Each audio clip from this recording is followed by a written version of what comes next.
India General Service Medal Border Regiment by Mr. Lakshmi to Abdurehman Eid Tahir.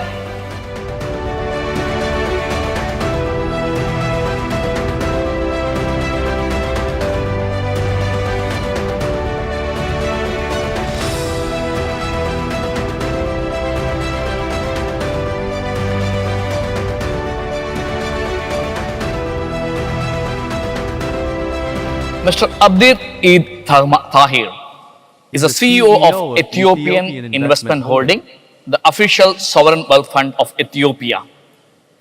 He was a former Minister of Urban Development in the Somalia region of Ethiopia.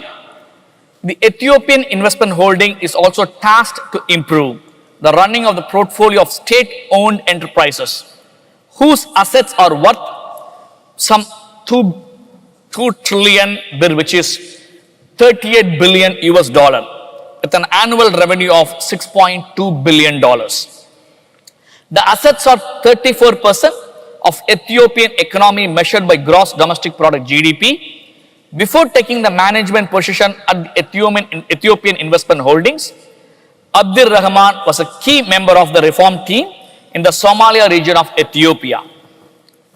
Distinguished guest, our next guest is an honorable former Minister of Urban Development in the Somalia region of Ethiopia and the CEO of Ethiopia Investment Holdings, the Honorable Abdurehman Eid Tahir. From a very young age, he has been instrumental in increasing the economic and infrastructural strength of this land, and we look forward to learning from his experience. Sir, it's an honor to have you on stage. Welcome to Good Talks. Thank you very much. A pleasure.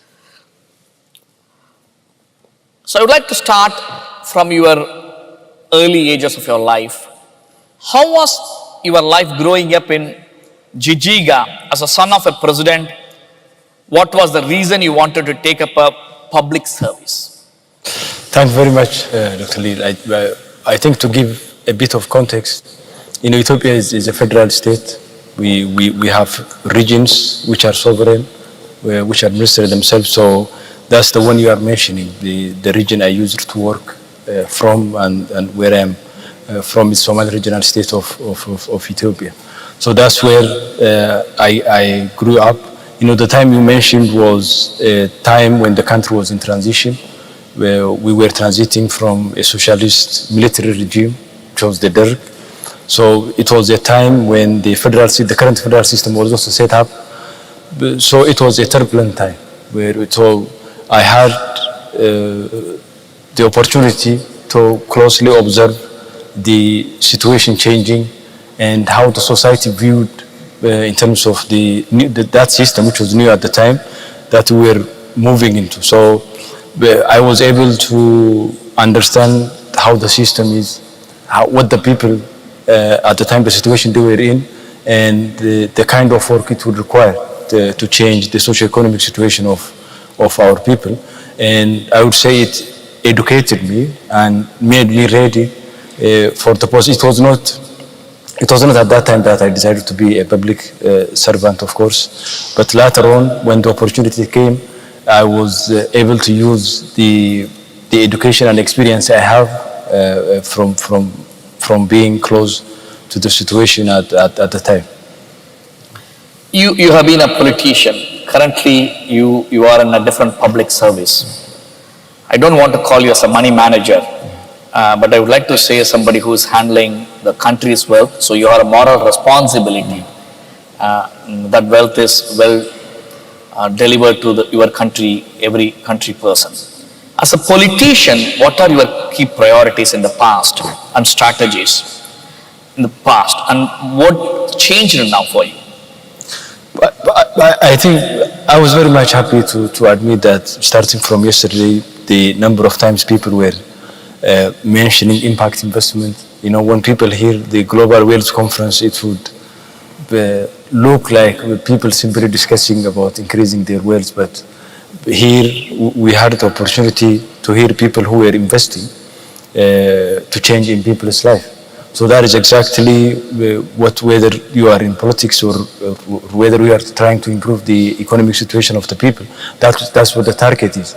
we want to change the life and the livelihood of our people. We want to give them better opportunities for their future. So that's definitely moving from, a situation where more than close to 70% of the people were in very much abject poverty, and things changed. Things started to change. So we were able to, between the years 2000 and 2015, in Ethiopia, poverty was almost halved. So, and it's not, I was hearing the morning the professor in terms of the understanding and the perception that people had at higher level of how poverty is and how people perceive poverty, which is true, which is very much different. If you go to the people in a rural village, if you ask him what he thinks of being a better economic situation, it will be very much different than what we think. So, being close to that and understanding was one of the things we wanted to change, and we were able also to see change, the situation changing for the people. Not yet at the level we would like to be today, but things have improved. Who is your inspiration? I think many people were my inspiration, but I have to admit he was my father. Being close to him in terms of while I was a child in school, how he encouraged me in the education I was, and also being close to him while he was also in public office, and seeing what he was doing and how he was facing the situation, which was very much difficult at the time. You would imagine the situation is now difficult, being from a country where majority of the people are very poor. But at that time, it was very much worse than the situation it is today. So seeing how he was able to handle the situation at that time was inspirational. Your father is a successful leader, right? Yeah, he was. So have you been under pressure that you have to be like him or you have to prove better than him? Well, of course, people would relate, whether it is for good or bad, people would relate you to him. But even though we are a bit different in terms of how we face the situations, but of course that pressure is going to be there. What would you do different from any other people in your country as a leader now? Given an opportunity and you have all the control and power, what do you think? Not as a politician, not as I'm asking you as an individual perspective. So I want individual perspective. Hey, there are things which I can't do differently. For my country, for my people, what would you do that? It's a very difficult question to answer, being the CEO of the sovereign wealth fund of the country, but I think things are we are already doing things differently. Nothing is moving as it was some 2-3 years back. Situation is continuously changing. In the morning you heard there was a war that happened in Ethiopia for 2 years between 2021 and until November 2022. So that itself has changed the situation we were in. So nothing is going to be done as it has been done. Things are moving differently. We have to include and embrace a very much different approach. We are very much diverse. You were asking, we're a very much diverse country. You have more than 80 ethnic groups in Ethiopia. We speak more than 80 languages in the country. So managing that itself is from day to day would require you to change approach of how you are going to manage that diversity, how you are going to make the opportunities of investment equally for the different groups in the country.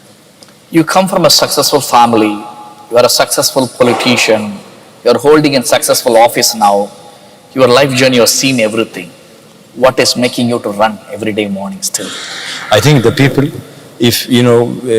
as I said, I am from a very much diverse country, and especially the community I am from is a pastoralist community. So pastoralists in a sense, they are nomadic livestock herders. And that community in particular is very much different than, traditionally we know the different economic models. They are mostly based on sedentary farming communities, of how you would change that and how you would achieve structural transformation. Nobody in the world knows what model would work for a pastoralist community who's nomadic, who's moving from place to place, who's living in very much harsh climatic situation, whose life is very much affected by climate change. So being from that community and knowing them firsthand, the situation they are facing, is definitely what is inspiring me and moving me. If there's one cause that you want to dedicate your life, one cause out of everything, what would be that one cause you would dedicate your life for? It would definitely be changing the life of the pastoralist community in East Africa. That would be what I have been dedicating my life even before, and that's because that has not changed, and that's going to be the thing I would dedicate very much to. Thank you, sir, for enlightening us, welcoming us into this world. Ladies and gentlemen, I give you an honorable Minister Abdurehman. Thank you. Please give him an applaud from your side. Thank you so much. Thanks for being